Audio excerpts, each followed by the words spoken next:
नमस्कार, मैं हूं आपके साथ संदीप शर्मा और आप देख रहे हैं EBN 7 भारत समाचार। इस वक्त हम पहुंचे हैं किसानों के खेतों में। यहां पर आपको दिखा दें कि जिस तरीके से एक सप्ताह पहले हुई बारिश से किसानों की फसलें जिस तरीके से तबाह हो गई, उसके बाद लगभग 60% किसानों का नुकसान हुआ है। उसके बाद रात हुई ओलावृष्टि और बारिश ने किसानों की फसलों को किस तरीके से तबाह कर दिया है, उसका मंजर हम आपको दिखाने के लिए यहाँ पर किसानों के बीचों बीच यहाँ पर पहुंचे हैं। किसानों की फसलों के बीचों बीच खेतों में खड़े हैं, जो आप मंजर देख सकते हैं हमारी स्क्रीन के साथ साथ। आप ये भी देख सकते हैं किस तरीके से जो रात को ओलावृष्टि हुई है, कितनी भयंकर ओलावृष्टि है। जो तो किसानों की कमर की रीढ़ की हड्डी जिसे कहते हैं, रीढ़ की हड्डी टूट चुकी है। इस वक्त यहाँ पर तस्वीरों की अगर हम बात करें तो तस्वीरें विचलित कर देने वाली तस्वीरें हैं।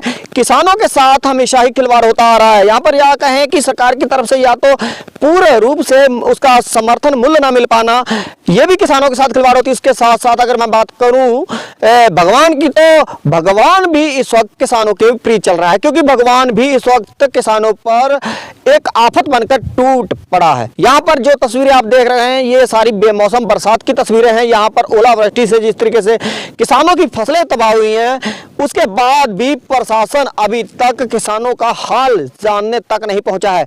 हम बात करते हैं यहाँ पर इस वक्त भारतीय किसान राष्ट्रीय किसान मजदूर संगठन के अध्यक्ष सरदार अमरजीत सिंह से बातचीत करते हैं कि किस तरीके का क्या संगठन यहाँ पर। अब कई मुद्दे होते हैं तो संगठन तमाम दौड़कर आगे आते हैं और तमाम सारी जो बातें होती हैं किसानों के नाम पर जो संगठन चल रहे हैं, तमाम संगठन चल रहे हैं। अब संगठन कोई भी ओलावृष्टि पर बोलने को तैयार नहीं है। तो हम बात करने की कोशिश करते हैं राष्ट्रीय किसान मजदूर के संगठन के अध्यक्ष अमरजीत सिंह से। हमारी लाइन पर, हाँ जी, अमरजीत सिंह जी राष्ट्रीय किसान मजदूर से संगठन से अध्यक्ष हैं, शाहजहांपुर जिले से। राष्ट्रीय किसान मजदूर संगठन जिला अमरजीत सिंह जी। अमरजीत सिंह जी, वैसे तो तमाम जो किसान यूनियन के संगठन है, वैसे तमाम जो मुद्दे होते हैं उस पर बहस करते हैं लगातार। भले खेती का मुद्दा हो या किसानों के बीच लड़ाई झगड़े के मुद्दे हो, उस पर तमाम आते हैं। अब ओलावृष्टि हुई है और लगातार जो किसानों की फसलें बर्बाद हुई, उस पर क्या संगठन काम कर रहा है आपका? अरे हम तो एसडीएम साहब को ज्ञापन देके आए थे जब पहली बरसात हुई थी। एसडीएम साहब को हमने कहा पहली बरसात में बहुत नुकसान हुआ, जबकि अब रात में फिर बरसात हुई, ओलावृष्टि हुई, बहुत नुकसान हुआ। जब एसडीएम साहब बैठे थे, एसडीएम साहब निकल के भाग गए, जबकि उनके स्टेनो साहब ने लिया ज्ञापन।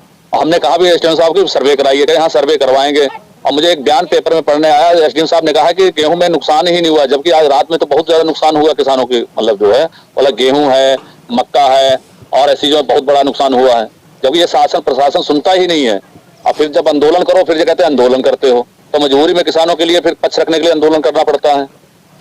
इस वक्त जो हम किसानों के खेतों के बीच ही अमरजीत जी खड़े हैं और यहाँ पर हम देख रहे हैं कि किसानों का जो लगभग 60 से 70% जो गेहूं है वो नुकसान हुआ है यहाँ पर।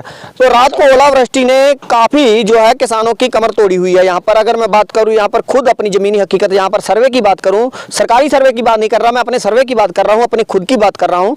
तो यहाँ पर संगठनों की बात उठती है कि किसानों के लिए तमाम जो संगठन होते हैं किसानों के लिए बनते हैं, लेकिन जब अब ओलावृष्टि हुई है तो संगठन कौन कौन आगे आ रहा? हमने तो इनको एसडीएम साहब को ज्ञापन जो दिया था मुख्यमंत्री जी के नाम से दिया है जी। मतलब कि ये इतनी ओलावृष्टि हो चुकी है, ये पहले बरसात हुई थी, 40% मैंने कहा था नुकसान, 50% हो चुका। जब रात में जो है 70-80% के करीब पहुंच चुका है नुकसान किसी इलाके में। और मतलब जो है इसमें मक्का भी बेकार हो गई है, लोगों की, किसानों की मक्का भी बेकार है। जो की उम्मीद थी कि आलू का रेट डाउन हुआ, हमने किसानों ने सोचा कि आलू का डाउन है, चलो मक्का लगा ले, मक्के की फसल अच्छी होगी तो मतलब अच्छा रेट मिल जाएगा, उसमें भी किसान मर जाएगा, कमर टूट गई किसानों की। और हकीकत जो है सरकारें जो है बड़े बड़े पोस्टर और विज्ञापनों पे ही बताती है हमने ये कर दिया वो कर दिया। जमीनी हकीकत पे सरकार को उनके विधायक जो हैं, किसान आंदोलन तो आंदोलन करते हैं, लेकिन विधायक एमपी क्या करते हैं, जो किसानों से वोट लेके जो बैठे हैं, ये क्या कर रहे हैं, अखबारों में दे देते हैं कि वो इतना नुकसान हुआ, मतलब हकीकत पे नहीं आ रहे हैं ना। तो एसडीएम साहब को सर्वे करना चाहिए। और कंपनी बीमा जो है बीमा ले लेती है, वो कंपनी अभी तक कोई सर्वे करने तक नहीं आई है किसानों के खेतों में। जो इतनी ओलावृष्टि से किसानों की फसलें बर्बाद हो गई हैं, तो आपके संगठन ने ज्ञापन दिया, यानी कि उप जिलाधिकारी को ज्ञापन दिया, इस माध्यम से मुख्यमंत्री को संबोधित ज्ञापन आपने उप जिलाधिकारी को दिया, लेकिन उन्होंने नहीं सुनी कोई भी। इसीलिए नहीं सुनेंगे प्रश्न पे फिर आंदोलन करना ही पड़ सकता है जी। तो जमीनी हकीकत ये है कि क्या अभी तक कोई भी राजस्व विभाग का कर्मचारी किसानों की सुध लेने नहीं पहुंचा है? कोई लेखपाल नहीं, कोई कानूनगो नहीं, कोई भी नहीं। ना एसडीएम साहब ने ऑर्डर किया, ना डीएम साहब ने कोई भी ऑर्डर किया है। अभी फिलहाल आप देख रहे हैं कि EBN 7 भारत समाचार पर हमारे साथ राष्ट्रीय किसान मजदूर संगठन के जिलाध्यक्ष अमरजीत सिंह जी। अमरजीत सिंह जी जिस तरीके से बता रहे हैं कि उनका संगठन जो है लगातार किसानों के मुद्दों को लेकर भले वो किसान के गन्ने के बकाया भुगतान के मुद्दे हों, चाहे वो किसानों के ओलावृष्टि या किसानों की फसलें बर्बाद हों उस पर मुद्दे हों, तो उन पर लगातार वो काम करता है उनका संगठन। बाकियों का पता नहीं, लेकिन बात मैं यही करूंगा कि इस वक्त अगर बात करूं सरकार की, तो सरकार को किसानों की सुध लेनी चाहिए, क्योंकि किसान जो है सरकार के लिए एक देश का अन्नदाता है। क्योंकि जय जवान जय किसान का नारा तो लगता है, लेकिन जमीनी हकीकत पर अधिकारी जो है किसान को वह दर्जा नहीं दे रहे जो किसान का दर्जा बनता है। फिलहाल यहाँ पर हम आपको तस्वीरों में ही दिखा सकते हैं कि किस तरीके से जो किसानों की फसलें जो बर्बाद हैं वो आपने तस्वीरों में साफ देखी है कि किस तरीके से हम खुद आपको बताऊं ग्राउंड जीरो पर खड़े होकर हम आपको जो तस्वीरें दिखा रहे हैं EBN 7 भारत समाचार के माध्यम से कि किस तरीके से जो किसानों की फसलें जो हैं, गेहूं की मैं फसल में खड़ा हूं तो गेहूं की फसल पीछे से पूरी की पूरी लेटी हुई है यहाँ पर। तो कम से कम नहीं तो यहाँ पर मैं अगर अपने आकलन की बात करूं तो कम से कम 50% के तौर पर यहाँ पर किसानों का नुकसान हो चुका है।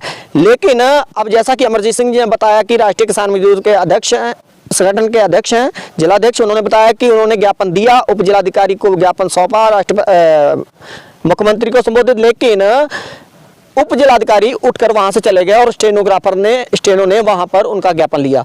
लेकिन जमीनी हकीकत यही रही कि अभी तक कोई भी अधिकारी जो है वो किसानों की सुध लेने तक अभी तक नहीं पहुंचा है और ना ही जो नुकसान हुआ उसका आकलन करने के लिए। फिलहाल बहुत आप देख रहे हैं, लगातार हम आपकी आवाज़ उठाते रहेंगे, लगातार हमारा किसानों का मुद्दे जो हैं लगातार EBN 7 उठाता रहेगा। लगातार बने रहिए और खबर को अधिक से अधिक शेयर करिए ताकि जो सरकार के कानों तले जूं तक नहीं रेंग रही वो कहीं ना कहीं रेंगनी शुरू हो जाए। फिलहाल मैं Sandeep Sharma, bureau report EBN 7 Bharat समाचार, शाहजहांपुर।